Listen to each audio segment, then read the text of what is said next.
जब नारुतो का जन्म हुआ, उसकी आंखों का रंग सामान्य नीला नहीं बल्कि गहरा काला था, जिसमें कभी कभी लाल चमक दिखाई देती थी।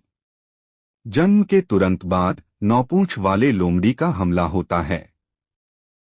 मिनातो को एहसास होता है कि नारुतो का शरीर उचिहा होने के नाते सामान्य से कहीं ज्यादा मजबूत है। वह कुर्मा को नारुतो के अंदर सील करते समय एक विशेष ड्यूलॉक सील लगाता है। यह सील न केवल लोमड़ी को रोकती थी बल्कि नारुतो की उचिहा शक्तियों शरिंगन को भी तब तक दबाकर रखती थी जब तक वह उन्हें झेलने के लायक न हो जाए। मिनातो के आखिरी शब्द थे, नारुतो, अपनी विरासत को नफरत का जरिया मत बनने देना। तीसरे होकागे हिरुजेन नारुतो की सुरक्षा के लिए उसका उचिहा उपनाम छिपा देते हैं और उसे सिर्फ नारुतो के नाम से अनाथालय में रखते हैं। लेकिन उचिहा कबीले के नेता फुगाको उचिहा सच्चाई जानते थे। उन्हें पता था कि नारुतो के रगों में उचिहा का खून है।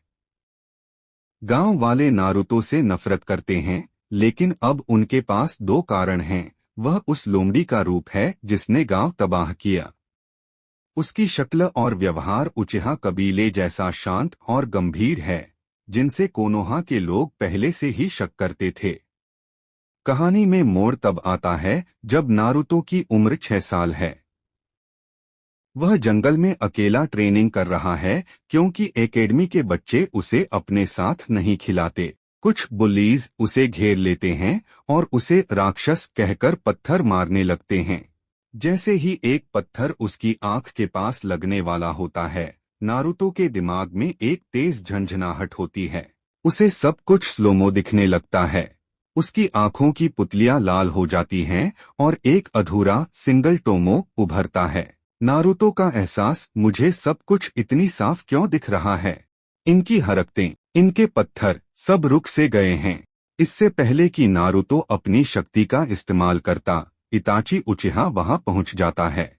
वह उन लड़कों को डराकर भगा देता है। इताची नारुतो की आंखों में झांकता है और दंग रह जाता है। वह देखता है कि एक छोटे से बच्चे ने इतनी कम उम्र में बिना किसी ट्रेनिंग के शेरिंगन को जागृत करने की कोशिश की है। इताची उसके पास झुकता है और धीरे से कहता है, नारुतो, अपनी इन आंखों को अभी दुनिया को मत दिखाना। यह तुम्हारी सबसे बड़ी ताकत भी है और तुम्हारी सबसे बड़ी दुश्मन भी।